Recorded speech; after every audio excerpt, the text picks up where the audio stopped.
Hi guys, it's Dale with the insurance. Today we're talking about an article that's very pertinent. It's it its title would suggest that it pertains to a very niche market, but in fact this applies. The information, and it's chock full with information, applies to just about anyone in the small to medium sized business category. The title of the article is Seven Essential Insurance Policies for Small Nonprofits and Small Charitable Groups, right?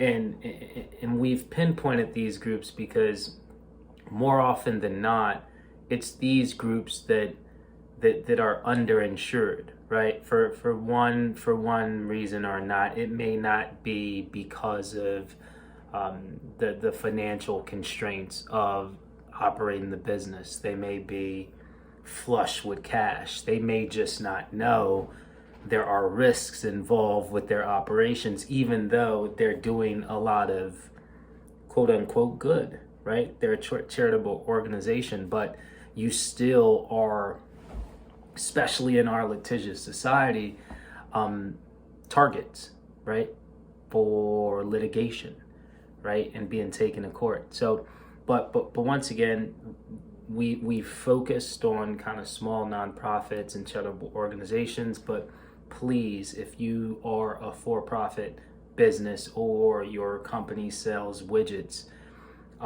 it, these seven policies still apply, right?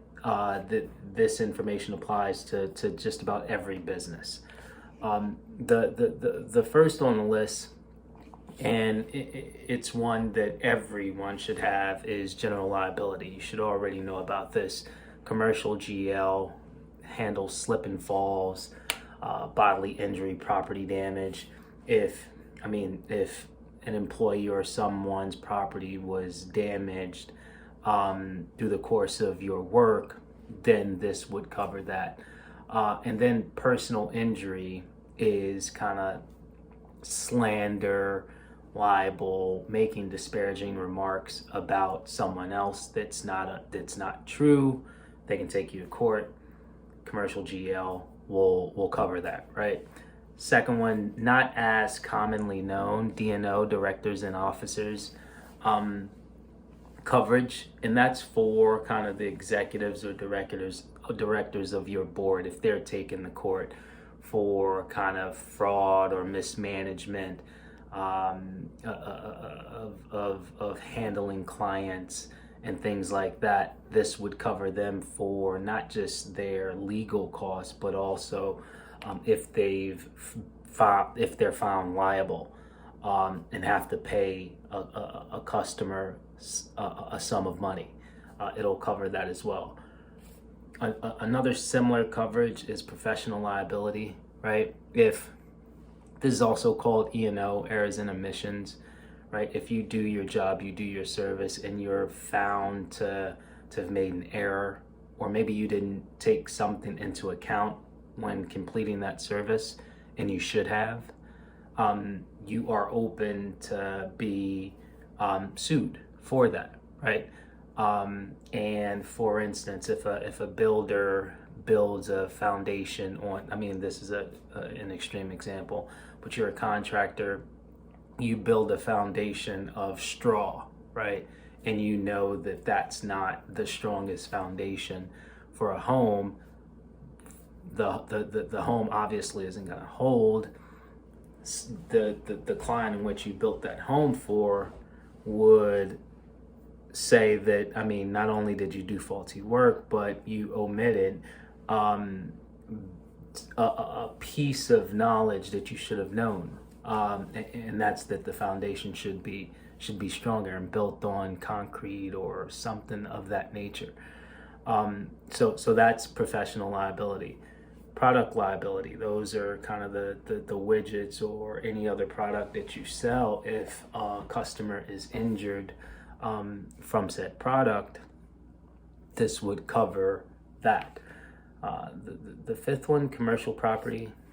It's property insurance, covers kind of just not the physical property, but also any contents, any business personal property that's within the within your store or your physical property.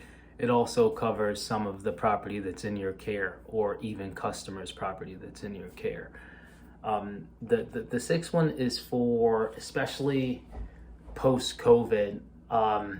During COVID, a lot of people started to work on kind of Etsy or selling on Amazon, but a lot of people, there was movement, there was a shift to kind of in-home operations, right? So you obviously have your homeowner's insurance, but a lot of homeowners, just about every homeowner's insurance is not going to cover business being run out of the home, right? It actually makes the homeowner's insurance void. So you can then have a homeowner's insurance endorsement to cover kind of that business personal property that is contained within your home because you're running your business outside of your home. Seventh one is commercial vehicle insurance.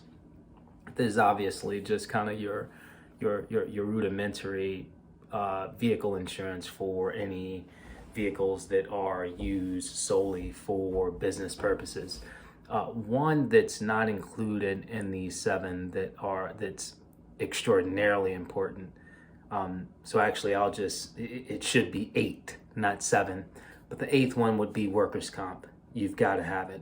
If you have employees, volunteers, anything like that, you've got to have workers' comp to protect those employees if they were ever injured. Those are the 7+1 workers' comp, kind of essential policies that you need. Once again, this is geared towards nonprofits and charitable organizations, but applies to all, especially small companies. Applies to all of them. So hopefully this was helpful, guys. Thanks for stopping by. We'll chat next week. Hey guys, thanks for watching our video. If you enjoyed it, don't forget to hit the like button and subscribe to our channel for more awesome content. And if you really liked it, hit that notification bell so you never miss an update. We love hearing from you. We love hearing from our viewers. So be sure to leave a comment below with your thoughts on this video, and we'll see you in the next one.